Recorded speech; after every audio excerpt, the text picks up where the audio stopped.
Alex Hormozi, love him or hate him, the guy knows his stuff. Over the past 10 years, he has scaled multiple companies to 8, 9 figures and more, and he is far from done. Now, if you're ever planning to scale a business to that size, you need to get good at one thing: bringing in talent. You can either build talent or you can buy it. Hormozi has been constantly placing talent in his portfolio, and with that, they have seen insane jumps in performance. So let's see what he has to say about hiring and how you can hire the upper echelon of talent in your company. All right, so we're really trying to play defense here when we're looking at how we're going to hire. And the objective, and this is the main thing here, because understanding what problem we are solving is one of the most important aspects of entrepreneurship, is picking the problem that we're truly solving. Most people start solving problems that don't even exist, or solving problems that aren't even problems in their business. They're not even constraints that exist. And so the objective of the hire should be to give you time. It should be to give you time back.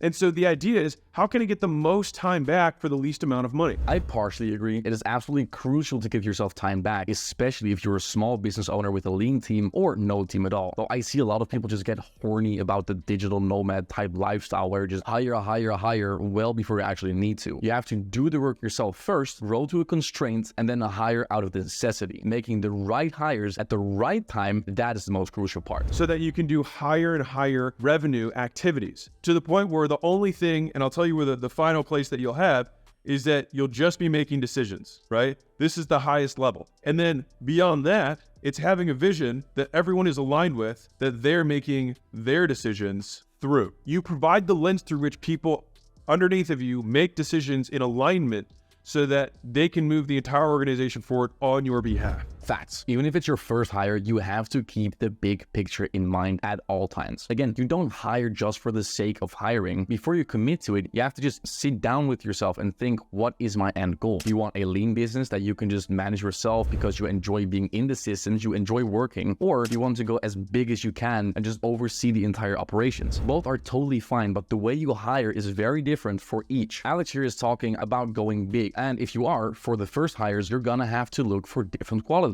Ideally, for the first hire of every department, they will grow into the managerial parts, and there they will be overseeing the new hires. So with your first hires, you have to look for talent that also has leadership qualities. Now, of course, you can be a little lazy boo-boo and just hire a managerial role once you grow into that point, but having someone grow into a position always turns out way smoother. When you're starting out, most times, what you will need to end up doing, one of your first two hires will be one of these two things. A, it will be some sort of administrative help or some sort of first follower who will help you, who believes in you, believes in your vision. And like, this is why spouses a lot of times end up being that first hire, right? That girlfriend or whatever who ends up believing in you and, quitting their job so that they can, support you and you guys go do this thing together, right? And that's because they're going to be more invested. You get way more work out of that person than you would out of a normal employee.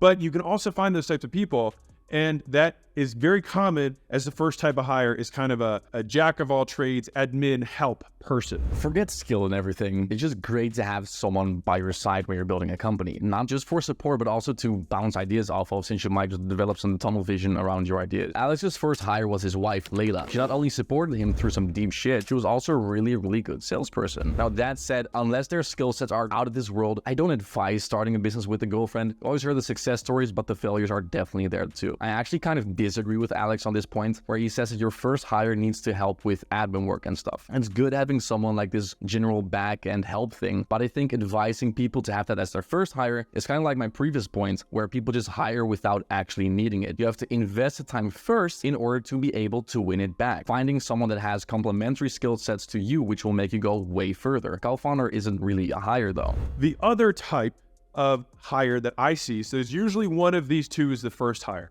is somebody who can assist with the fulfillment. So if you have productized your service, which is going to be one of the first things you need to do, is figure out how you can reliably replicate the same outcome among customers, which is why it's important to narrow down the type of customer you're servicing and the type of outcome you're delivering, so that you can make it easier for someone else to accomplish the same thing as you, so that you can focus on running the business and not actually doing the thing you are selling. Now this, for me, is always the most important hire, but Alex is only talking about a very small portion of it. Yes, you can outsource your fulfillment so that you can focus on growing the business, which is amazing advice. He's totally right, saying that first perfect the craft, deliver, and then hire someone to take over. The part that he didn't talk about though, is that the person should ideally be better than you. Improving the products is one of the best ways of of growing your business. It can decrease churn while also bringing in more referrals. So yes, Alex is completely right, but in my opinion, fulfillment should always be the first hire. But remember, hiring someone that is better than you at fulfillment will double the output on both fronts. What normally externally we're doing is lead generation. Here,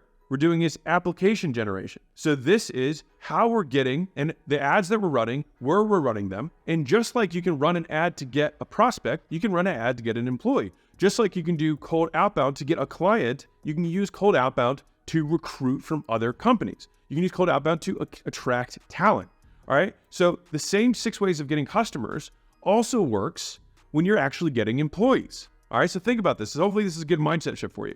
So there's 6 ways of getting customers. I'll say them real quick. You can do paid ads. You can do earned media. So if you have a following of any kind, you can have your owned media. So people you already have access to on your lists, your CRM, your cell phone, the people who follow you that have given you access to them, right? That you can directly message them without asking their permission. The 4th is through manual outbound. The 5th is through affiliates, and the 6th is through word of mouth, right? There's the 6 ways you get customers, right? That is, all of these things are traffic for how you generate leads. There's not much I can add to this. I preach this literally all the time. Most companies know how to generate leads, but they sometimes get stuck when they try to attract talent. With leads, you don't look for leads when you need them. You look for them all the time. And just do the same for talent. What we do is we build application funnels for our clients. There we pre-sell the applicants to make them warmer and to set expectations. Treating it like a lead generation funnel will get you the best and the most applicants, and it will help you grow without stagnation. Just like you have lead generation, you have application generation.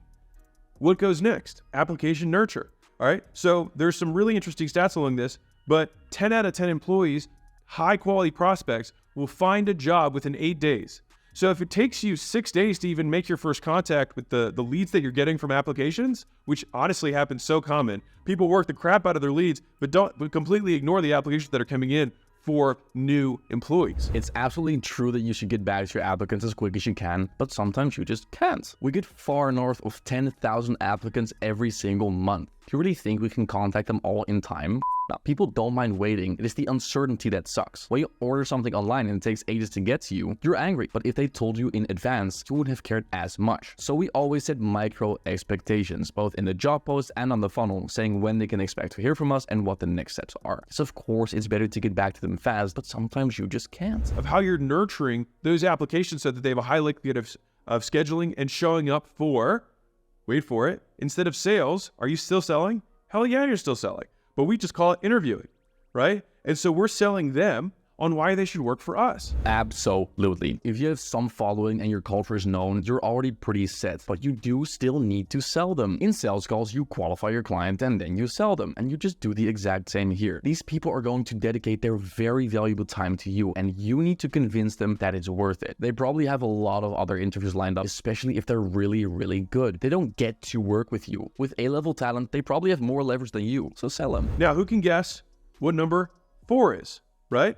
You have fulfillment for your customers, but now you have training for your employees. You take the person who now says yes, and you make sure that they now go through the process, which as a customer would be fulfilling, before an employee is fulfilling on the job you just sold them on, right? And so you're actually giving them the skills and how you function and how you do things within your company. What are the communication cadences? Who are they going to report to? What is the job description? What are the KPIs they're going to be measured on? You know, what their compensation structure is, how they can get raises, all that kind of stuff. Basically, you just treat them like a newborn child for the first few weeks, giving them showers of attention, guiding them in all the processes, setting expectations, just getting them on board. Having good onboarding processes can speed up the rate at which they're ready to start performing so that there's less downtime. So make sure that your business is already built for your new hire. Do you have SOPs? Are they up to date? Do you have training material? Before you onboard them, put yourself in their shoes and ask, what would I need to succeed in this role as fast as possible? And then build it. How are you going to retain and ascend your talent? How are you going to retain them? So how are you going to continue to motivate them so that they want to continue to perform? That's the retention aspect. And then how do we select the star players and ascend them to higher levels and put them on a fast track so that they can move up within the company, get more responsibility and make more impact to the bottom line of the business? How can you identify the leaders early on and then put them on a track that allows them to grow, which is one of the biggest things that if you see the biggest companies in the world, it's because they have such amazing talent acquisition systems and retention and ascension systems for identifying talent and allowing them to move up. All right. The reason the biggest companies in the world are the biggest companies in the world is because they employ the smartest people. In your business, you need to retain your clients so that you can get the most value out of them. Now, this should be the exact same for your hire. Promotion frameworks are really important for sure, but it's not all. Make sure that working with you is actually enjoyable. Make sure that you have a great culture, you care about your people personally, and just be a good leader. Having a great workplace is always the #1 reason people will stay with you by far. And that's Alex Hormozi's advice for hiring. As he said, part of the hiring process is onboarding. Now, one way to ease this process is by creating SOPs. Now, click here to learn how you can create the absolute best SOPs for your business. I'll see you in the next one.